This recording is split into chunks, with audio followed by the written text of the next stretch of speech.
अनुद्वेगकरं वाक्यं सत्यं प्रियहितं च यत्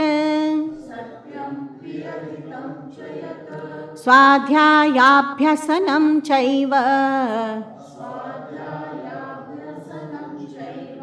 वाङ्मयं तप उच्यते. So speech now about Vangmaya Tapa, okay? Speech which causes no excitement. Anudvegakaram. And is truthful, pleasant and beneficial. Now the truthfulness should not be harsh.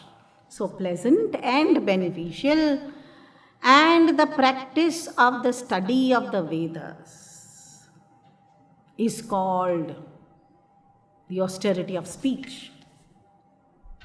See? Swadhyayabhyasanam.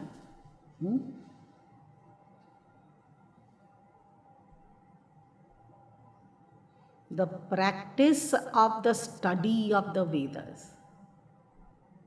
It is tapasya. So every day one must pick up the Veda and chant, study. Why? Because speech is directed by thought. As the thought, so will be the speech.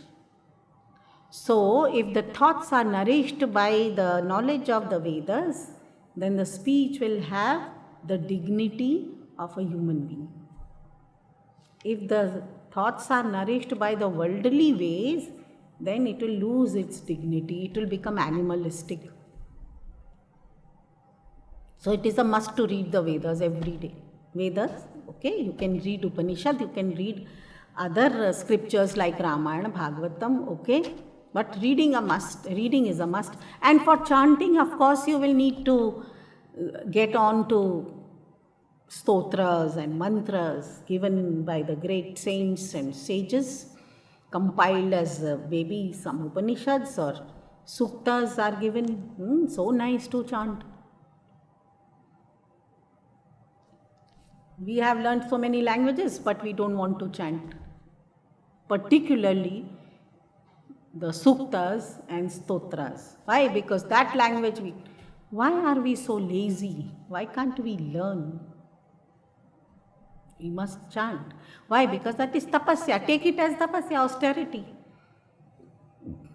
Instead of not eating, you eat, all right, but you chant.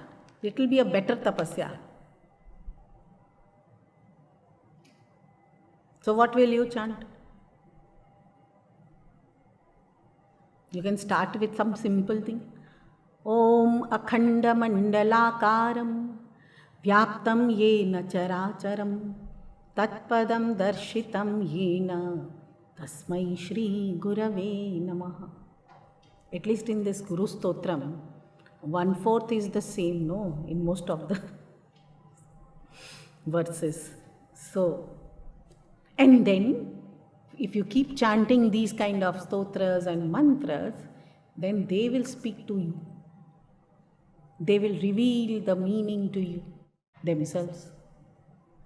And when the meaning is revealed to you, your speech will be absolutely austere. Why? Because you won't feel like speaking that language, which otherwise is so easily, conveniently spoken in the society.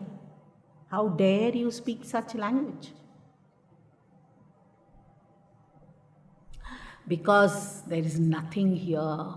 The thoughts have gone haywire. I have become animalistic. Animals do not have a language. They have their way of communication. They don't use slang language. They don't use abusive language. But we humans, because we have the capacity, so we misuse that power of speech because the thoughts have gone haywire. So we have to rectify that thought. Anudvegakaram vakyam. Speak such language which does not disturb or agitate anybody. It should be truthful but pleasant. and beneficial. If it is not beneficial, keep quiet. Don't speak. But don't tell a lie. Better to keep mum.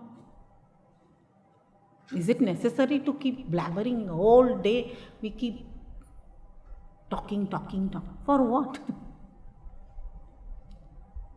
Or else, some people just don't want to talk. Why don't you talk? It is necessary. Speech is so important. How you communicate with the other one. Some very pleasant words, some truthful.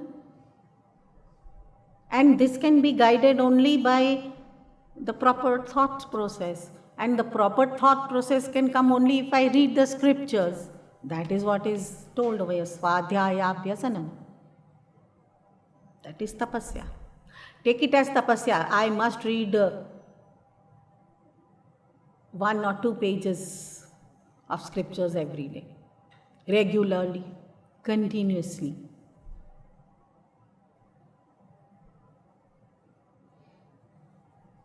So here let us chant this 16th shloka and see what Bhagavan has to say about the mental tapasya.